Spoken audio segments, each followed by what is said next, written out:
So good morning everyone, আমি Asima daily blogging চ্যানেলে আবার একটি নতুন ভিডিওতে জানাই আপনাদের সকলকে আবারও একবার স্বাগত। আশা করবো আপনারা সকলে খুব ভালো আছেন, আমিও খুব ভালো আছি। আজকে ফাদার্স ডে, তো আজকে ফাদার্স ডে হিসেবে একটা স্পেশাল রেসিপি আমি আপনাদের সঙ্গে শেয়ার করব। সেটা হলো পাকা আমের আর মালপোয়া, যেটা আমি সম্পূর্ণ হেলদি, মানে আমি গুড় দিয়ে করব, চিনি দিয়ে করব না। অনেক বাবাই আছে যাদের সুগার আছে, মানে আমার বাবার মতন আর কি সুগার, আমার বাবা কিন্তু চিনি খায় না, গুড়টা খায়। তো সেই রকম যাতে ওনারা খেতে পারে, যাতে বাড়ির আরও 5টা সদস্য খেতে পারে, তো সেই রকম করে আমি আপনাদের সঙ্গে সেই রেসিপিটা শেয়ার করব। কীভাবে করব, মেজারমেন্ট কীভাবে করব, তার মধ্যে কিছু কিছু টিপস আমি আপনাদের সঙ্গে শেয়ার করব। তো চলুন পাকা আমের মালপোয়া রেসিপিটা আপনার সঙ্গে শেয়ার করা যাক। তো দেখতে থাকুন আর সঙ্গে থাকুন। আজকের রেসিপি হলো পাকা আমের মালপোয়া। তো পাকা আমের মালপোয়া করতে কি কি নিচ্ছি সেটা অবশ্যই আপনাদের সঙ্গে শেয়ার করব। আমি এই বাটিটার মাপ করে 2 বাটি মতন নেব ময়দা। এই যে আমার ময়দাটা যেহেতু চেলে রাখাই থাকে আনার পরে, আর দ্বিতীয়বার চাললাম না, আপনারা চেলে নেবেন। এই যে আমি 2 বাটি মতন ময়দা নিয়েছি।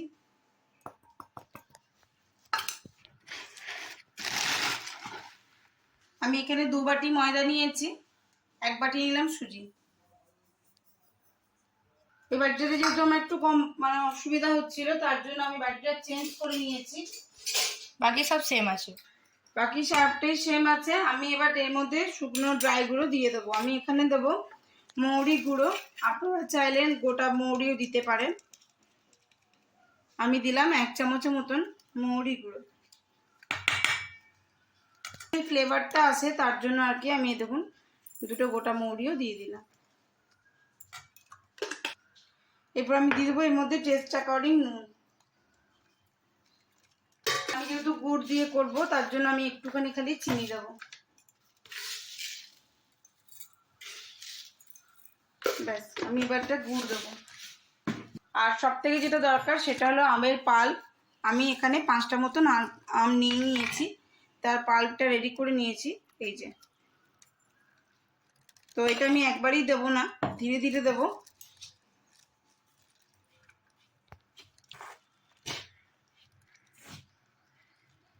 তো এইভাবে আমি ধীরে ধীরে একটু করে করে আমটা মাখিয়ে নেবো। আমি পুরো আমটাই দেবো, বাট ধীরে ধীরে। হ্যাঁ,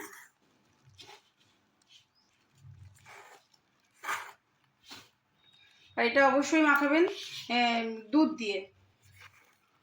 জলের চাইতে, এবার দুধ না থাকলে আপনি জল লাগাতে পারেন, বাট দুধ দিলে ভালো লাগবে। আমি এখানে ঢেলা গুড় ইউজ করছি।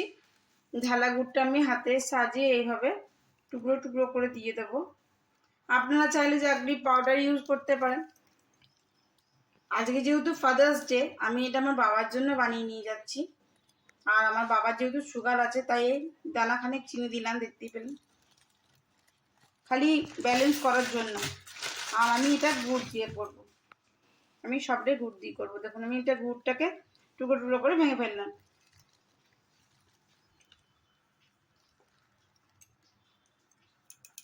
আবার লাগলে পরে দেখবো। তো এটাকে আমি ভালো করে এভাবে মিক্স আপ করবো।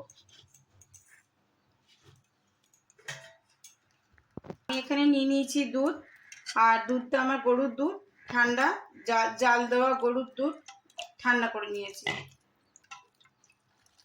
আপাতত আমি 5 হাতার মতন দিলাম, বা এটা আপনারা নিজেরা ব্যালেন্স করে নেবেন।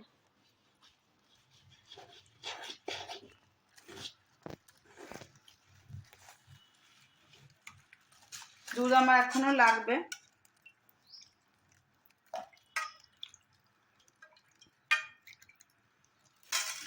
আর দেবো না, কেননা আমের পাল্পটা পড়বে, এটাও লিকুইডই ফর্মে আছে। এই যে, দিয়ে দেওয়ার চেষ্টা করবেন না, তাহলে না টেস্টটা ভালো লাগবে না। তো আমি এখানে কিন্তু 1 বিন্দু জল ইউজ করিনি, পুরোটাই আমের পাল্প, দেখতেই পাচ্ছেন। পারলে হাতে করে মাখবেন, খুব ভালো করে মাখাটা যেন হয়। তো আমি এইভাবে হাতের সাহায্যে মেখে নেব পুরো ব্যাটারটা। পরিষ্কার করে হাত ধুয়ে আপনারাও কাজ করবেন। দেখো আমি কিন্তু এই যে গুড়গুলোকে কিন্তু ভাঙার চেষ্টা করছি।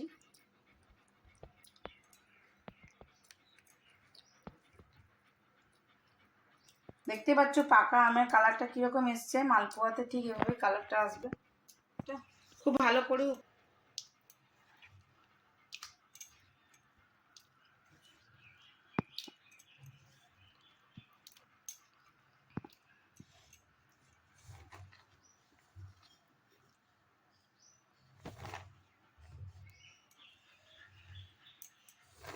আছে। এখন আপাতত আমি এর মধ্যে কিছুটা কুচনো কাজু বাদাম মধ্যে দিয়ে দেবো।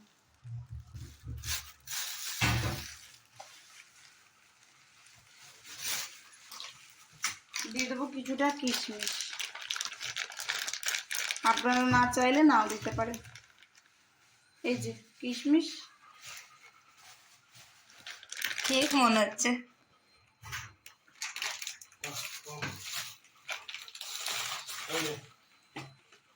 আর একটু দুধ লাগবে।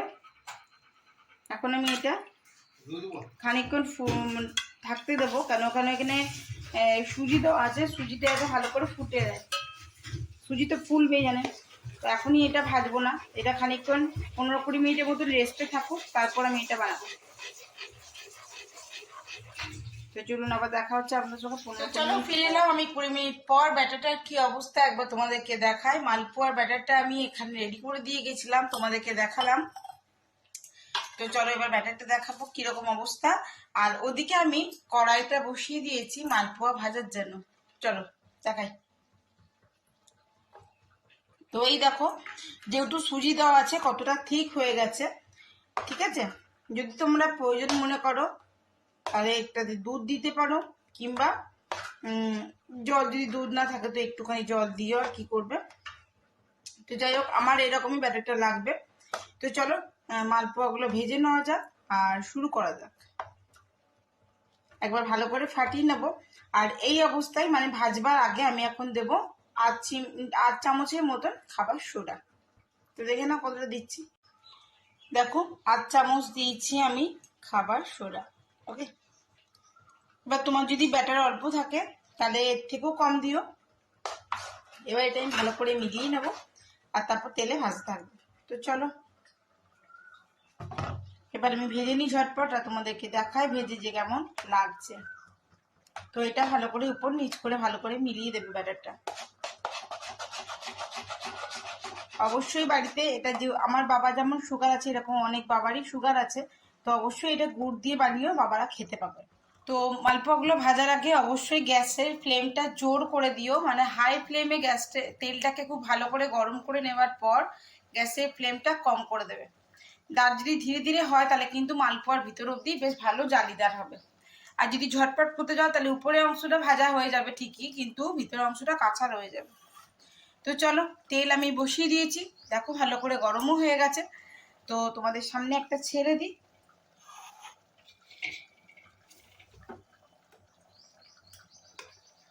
তো আমি মালপোয়ার ব্যাটারটা এরকম একটা ডাবু নিয়ে নিয়েছি, আর ডাবুর সাহায্যে তেলে দিয়ে দিলাম।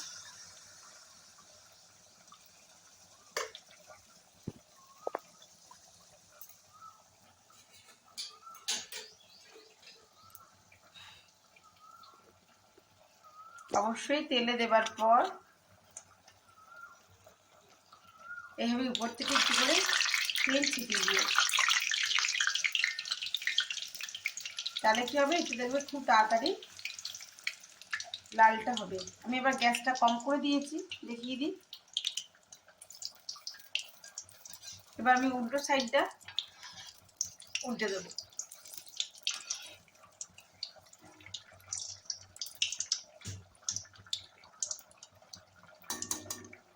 তো এটা হতে সময় দিতে হবে।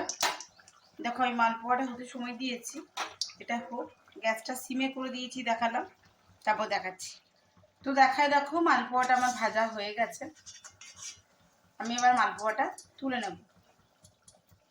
চাইলে তোমরা চিনির সিরা বানিয়ে তার মধ্যেও দিতে পারো, বা ওই যে বললাম আমার বাবার সুগার আছে, তার জন্য আমি গুড় দিয়ে করছি, তার জন্য আমি চিনির শিরাতে ডুবাবো না।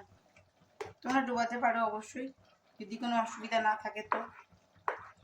তো দেখো আমি আবার একটা করে দেখাই। আবার উপর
সেমনি করে আমার এতগুলো ভাজা হয়ে গেছে, এখনো ব্যাটার এতটা আছে, দেখা যাক কতগুলো ভাজি।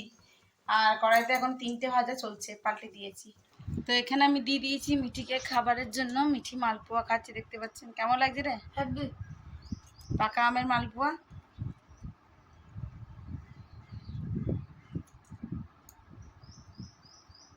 মিঠি রোদে গিয়ে হাঁপিয়ে গেছে, আজ সকাল সকাল ছিল মিঠি। তো আশা করবো আমার আজকের পাকা আমের মালপোয়া রেসিপিটি আপনাদেরকে বেশ ভালো লেগেছে। আর যদি ভালো লেগে থাকে তো অবশ্যই একটি লাইক কমেন্ট শেয়ার করে দেবেন। যদি আমার চ্যানেলে নতুন বন্ধু হয়ে থাকেন সো প্লিজ আমার চ্যানেলটি সাবস্ক্রাইব করা বিশেষভাবে অনুরোধ রইল। পাশে থাকা বেল আইকনটি দাবতে একেবারেই ভুলবেন না। কোনো ভিডিও ছাড়া মাত্রই বা আমার ডেইলি ব্লগ ছাড়া মাত্রই আপনারা যাতে দেখতে পান। বা যদি কোনো মতামত থাকে অবশ্যই আমাকে কমেন্ট বক্সে কমেন্টের মাধ্যমে জানাবেন। বাড়িতে তৈরি করুন, বানিয়ে দেখুন কেমন লাগছে সেটা আমার সঙ্গে শেয়ার করবেন। আজকের মতন ব্লগটা এখানেই শেষ করলাম। আর আবার একটি নতুন ভিডিওতে নতুন ভাবে আপনাদের সঙ্গে দেখা হবে। ততক্ষণের জন্য বিদায়, টাটা, গুড আফটারনুন।